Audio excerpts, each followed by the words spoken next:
What's up, my guy? How are you, buddy? Nice to see you. Thank you for coming through. We appreciate it.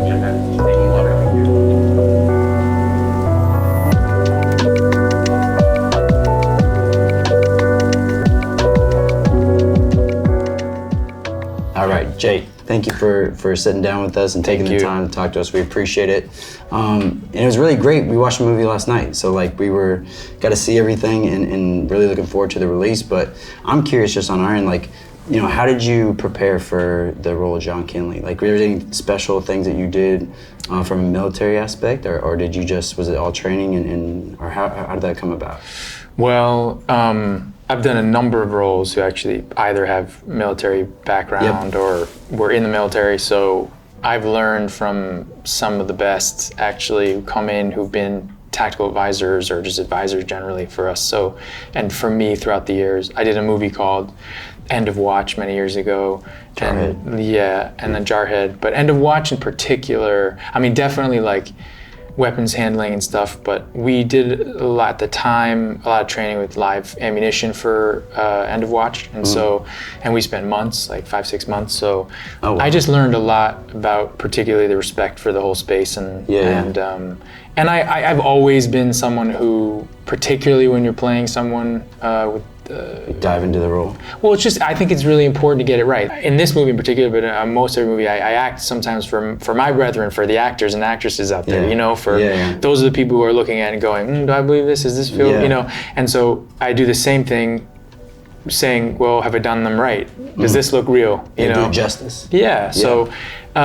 So it's a history. It's a history of having learned from a lot of people, but we also had amazing technical advisors on the movie, Dan and Kawa, who were with us every day, pretty much. And obviously, former military.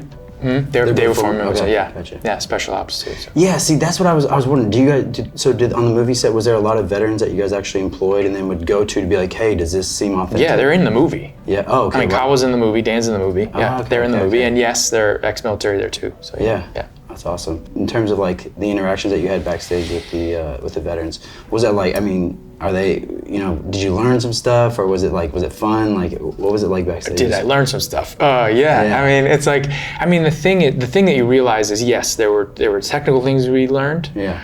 But most of all, it was about bringing everyone together. Yeah. Right. So like you would in real life, we were forming relationships. You know, and they were a big part of the encouragement and positivity post takes, you know, like, you know, you don't really get that a lot when you do it. Yeah. Sometimes a director will come up and say, oh, that was really good or whatever. But when we finished almost every take, it was about making a community. It was like, you killed that. Yeah. Well, let's do that again. Any criticism or critique was always done in a way that like made you get excited for the next moment. So each one of them knew how to lead a group of guys, and they did that here too. I guess too, yeah. And like that's, I guess, more of like what I was trying to allude to was like, do you feel like you get like a really good understanding like the bond that is formed in the brotherhood between like the veteran and the military community, like once you're around those guys? I think there is nothing like, you know, protecting people from real life and death situations. So I can't say that I do, but I can say that you know, one of the things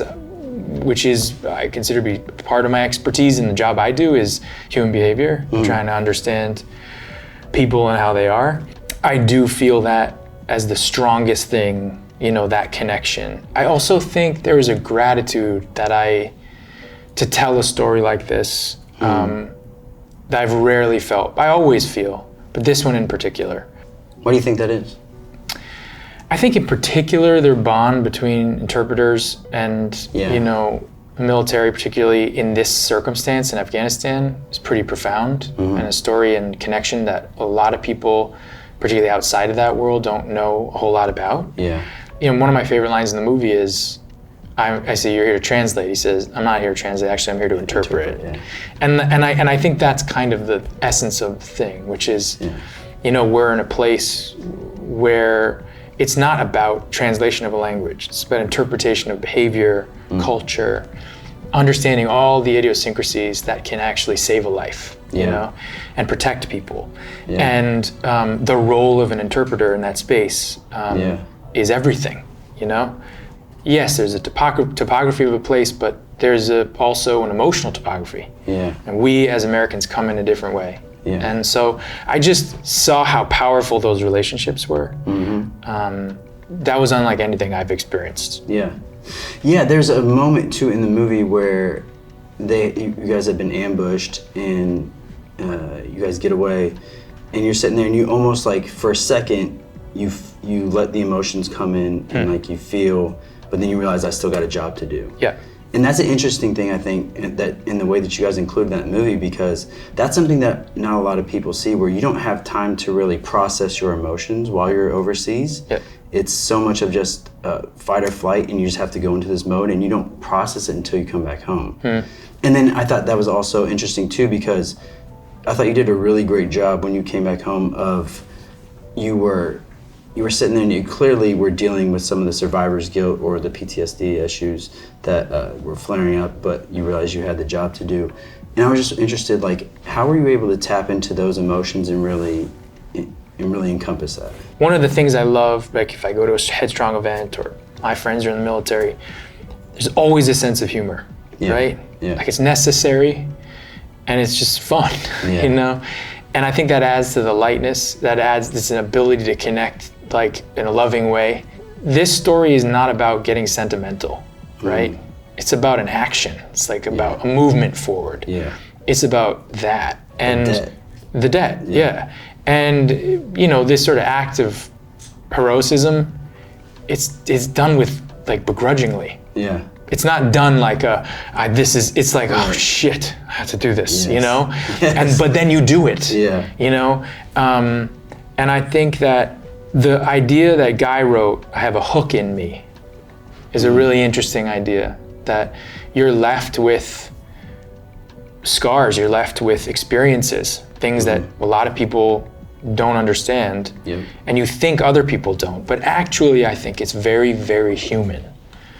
And it's relatable in that way. And so for me, you know, I've had my own struggles, and I do my best to try and understand, try and transpose those struggles into the characters I play. This one is just is no different. He's a human being. Yeah, I thought what you really brought, and what I've identified with the most, was when you were on the phone with customer service and losing your mind. There's nothing funnier when you're like, I will find you.